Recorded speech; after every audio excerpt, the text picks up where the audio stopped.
In today's video, I'm going to teach you how to seamlessly blend two video clips using CapCut with creative transitions.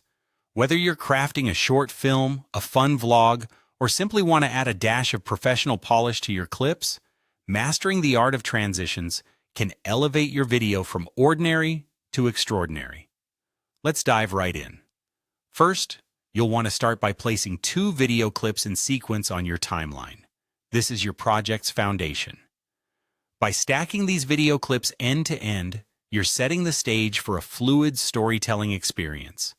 Take a moment to review the clips, ensuring they flow in a coherent sequence that aligns with your narrative vision.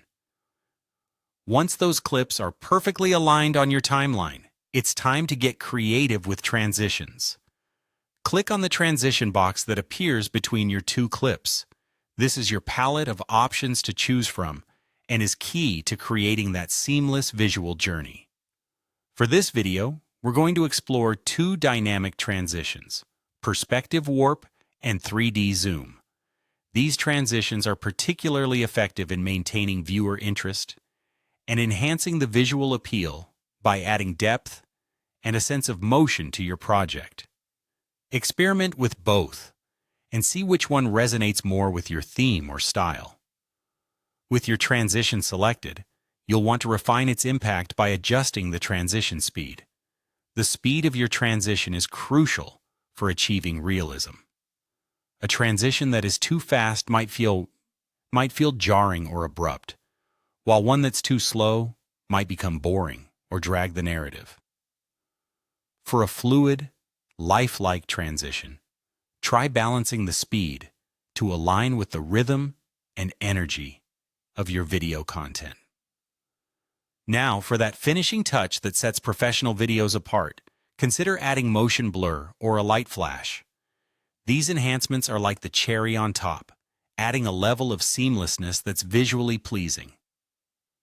Motion blur softens the edges of your transition, making it less noticeable and more natural. On the other hand, a light flash can be used to signify a passage of time or a significant visual shift, adding drama and flair. And there you have it, the secret to a flawlessly smooth transition between video clips using CapCut. By placing your clips in sequence, choosing and calibrating a transition effect like perspective warp or 3D zoom, fine-tuning the speed, and adding those final touches with motion blur or a light flash, your video will have that professional-grade polish that captivates and engages viewers. Thanks for following along with this tutorial. If you found this video helpful, feel free to share it with fellow creators. Keep experimenting, and happy editing.